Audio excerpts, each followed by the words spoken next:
Mga tropa kong kasama nung ako ay lumaki, kasangga ko sa lahat at nagmistulan na tangke. Hindi pa aapi pagkat solidong samahan. Mga tropa kong tawagin kapatid ang turingan. Salamat sa lahat at sinamahan nyo ako. Masama man o mabuti ay nandyan pa rin kayo. Di nyo ko pinabayaan, nandyan kayo tumalalay. Kayo ang naghatid nung nalasing sa unang tagay. Nung paubo-ubo pa ako sa unang hipak, kayo ang unang tumawa nung ang puso nabiyak. Kayo ang naging sandigan, nagpatibay ng loob na matutong tumayo kung saan napaluhod. Salamat sa lahat, di ko kayo malilimutan. Kahit nagwatak-watak man, nandyan pa rin sa isipan ang mga alaalang sabay nating binuo. Sana ay muling magkita pa at tayo'y mabuo. Musta na kayo? Ano ang balita? Matagal na rin tayong di nagkita.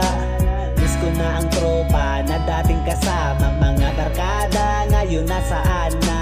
Tahimik na ang dati na maingay na kalsada. Nagsilakihan na kasi ang dating mga bata. Nasa na ang tropa, ngayon nawala na. Nagwatak-watak at may kanya-kanyang pamilya. Pero iba na ngayon at di na tayo mga bata. Kailangan magtrabaho na para tayo kumita. May responsibilidad na kailangan ng unahin. At may mga pamilya na kailangan pakainin. Pero okay lang yon, basta ang mahalaga masaya pa rin kayo kahit landas magkaiba. Iba-iba man daanan na ating pinasukan. Kayo pa rin ang kaibigan na di ko malilimutan. Musta na kayo? Ano ang balita?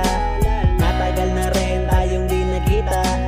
Miss ko na ang tropa na dating kasama. Mga barkada ngayon nasaan na? Tahimik na ang dati na maingay na kalsada. Nagsilakihan na kasi ang dating mga bata. Nasa na ang tropa, ngayon nawala na. Nagwatak-watak at may kanya-kanyang pamilya. Musta na kayo? Ano ang balita?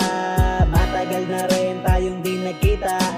Miss ko na ang tropa na dating kasama. Mga barkada ngayon nasaan na? Tahimik na ang dati na maingay na kalsada. Nagsilakihan na kasi ang dating mga bata. Nasa na ang tropa, ngayon nawala na. Nagwatak-watak at may kanya-kanyang pamilya. Pero iba na ngayon at di na tayo mga bata. Kailangan magtrabaho na para tayo kumita. May responsibilidad na kailangan ng unahin. At may mga pamilya na kailangan pakainin. Pero okay lang yon, basta ang mahalaga masaya pa rin kayo kahit landas magkaiba. Iba-iba man daanan na ating pinasukan. Kayo pa rin ang kaibigan na di ko malilimot.